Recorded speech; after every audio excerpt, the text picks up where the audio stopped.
you, Nick, very much for that kind introduction. It is good to be back here today with the Canadian Club and to have the opportunity to share with you some thoughts that I think are important as we move forward and as we move towards the new year. You know, this is a time of year when families are typically spending more on gifts, on family dinners, and on travel. You might be asking yourselves, why is the finance minister, during the holiday season, talking about managing through difficult times, which sounds like means spending less? Managing through these difficult times isn't just about spending less. That was the approach of previous governments. Steep, across-the-board cuts. No thought, no plan, and consequently, we are still cleaning up today. 6,000 nurses fired, 28 hospitals closed, 26 million lost student days of school. Walkerton. Reducing costs allows us to redirect these resources to job creation, teachers for our classroom, and nurses in our hospitals, while eliminating the deficit. Since taking office, the McGuinty government has brought efficiency and accountability to the provincial government and to the broader public sector. One of the first steps we took was to extend the Freedom of Information Act to Hydro One and Ontario Power Generation. They had been previously deliberately exempted from that act. The exemption hid a variety of inexplicable expenses, including a box at the Air Canada Centre. This type of expenditure is unacceptable for a public agency or Crown corporation, so we got rid of it. A variety of other questionable practices were stopped, including the elimination of certain perks and benefits for senior executives. We laid out a plan, and we're delivering on it. And it's incumbent on anybody seeking public office today to lay out a plan and say what you're going to do. You know, we have a history of meeting the targets we set and beating them. In each of our budgets, we have laid out specific cost-saving targets. In 2007, for example, we promised to find $750 million in savings by the end of the fiscal year. We beat that target. We found over $800 million in annual savings. We did this through big things. For instance, we reduced the reliance on consultants, and small things, like reducing the amount of paper we use. These savings are ongoing, which means they are being redirected from the back office to frontline public services and to reducing the deficit. Our commitment to making government work better and to be more efficient has been a constant theme and has helped us to focus on building stronger schools and better access to health care.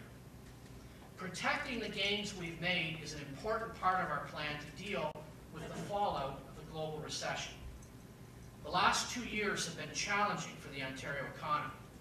But thanks to that diverse economy, responsible fiscal management, and a solid financial sector, we are emerging from the recession in better shape than many other jurisdictions around the world. I don't know if you've heard this or not. We have now recovered 87% of the jobs lost during the recession, compared to the United States, which has recovered just 11%. We ran a deficit to keep teachers and students in classrooms, nurses in hospitals, and 400,000 people in Ontario employed in the auto sector. We have laid out a realistic plan to balance the budget. For the last several years, we have been making government work better for people. Today is the first in a series of updates on what the Government of Ontario is doing to get even more value for taxpayers' dollars. In each update, you'll hear us talk about some of the things we've done already and some of the new things we're going to be finding additional savings and values with. Let me announce 3 additional measures. The first new step we are taking is related to agencies in Ontario. There are more than 600 agencies in Ontario, 259 of which are controlled directly by the province, the top 14 of which spend more than $1.7 billion a year. We will reduce that number of agencies by 5% initially. We will do it by eliminating agencies, combining, finding efficiencies. In these difficult times, we need to look under every stone to cut back on agencies with overlapping functions or agencies whose function could either cease to exist or simply be more efficiently done by other means. We are looking in our own backyard, and we are also working with our partners to manage even better together in lean times. For example, my colleague Laurel Broughton has been working hard on several fronts with the organizations she interacts with as Minister of Children and Youth Services.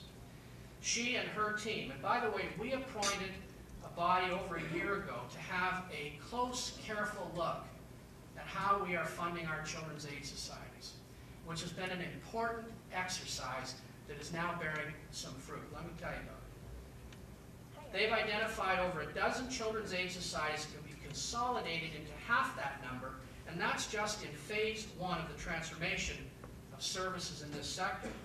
Interestingly enough, because of the work she's done, the number of children's aid society, a number of other, children's aid societies have come forward asking to be added to the list. Because they know by doing this they can improve frontline services, save money, and invest it in those poor kids who need the support of society the most. That's what working together is all about. That's what taking time is all about. It's not about attacking labor. It's not about attacking people who don't agree with you. It is about building consensus. And it's about leadership, the kind of leadership Dalton McGuinty has shown throughout his 7 years as Premier. You know, change can be difficult, but these changes are absolutely essential. The second measure I'm announcing today is the cancellation of the Premier's Discovery and Catalyst Awards. Yes, these rewards were created by our government, and while innovation is still a priority, these awards are not. And they have not been achieving what we wanted them to achieve. Now, I cite this by way of example. It's a relatively small amount of money, some $2.5 million annually, but make no mistake, we will be going line by line, ministry by ministry, organization by organization to find these savings and reinvest in areas where they will make a bigger difference, including paying down the deficit. The third new measure I want to tell you about today has to do with perks. Taxpayers want to know their tax dollars are directed to their priorities. We've toughened rules on meals, travel, and hospitality expenses. We've mandated public posting of expenses for cabinet ministers, senior officials, and senior public sector executives. We've banned the use of taxpayer dollars to hire outside lobbyists to ask for more taxpayer dollars.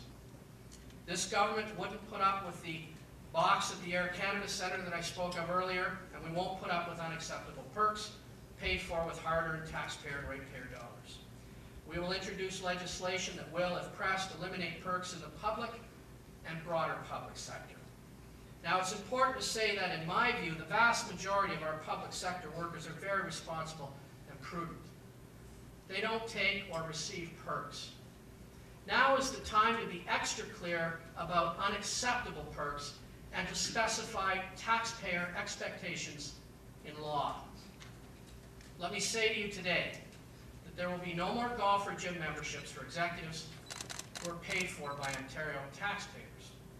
There will be no season tickets, no more lump sum, no receipt, no questions asked travel budgets. Taxpayer dollars will not be used to fund advisory services for personal tax or estate planning for executives. Ladies and gentlemen, the McGuinty government is committed to focusing resources on what is most important as we eliminate the deficit. There's no public money for executive luxuries. Families value teachers, nurses, and our public sector workers.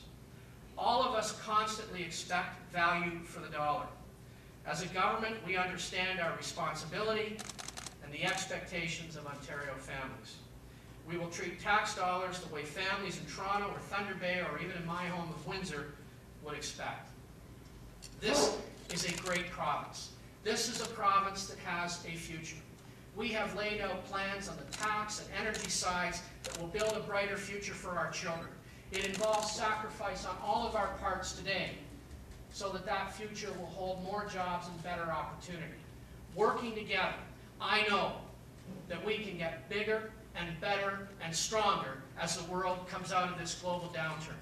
Working with all of you and with our partners in the public and broader public sectors, Ontario will continue to be a beacon of hope for people around the world, a good place to do business, a good place to raise a family, and a good place for each and every one of us. All the best of the holiday season, and thank you so much for hearing my voice.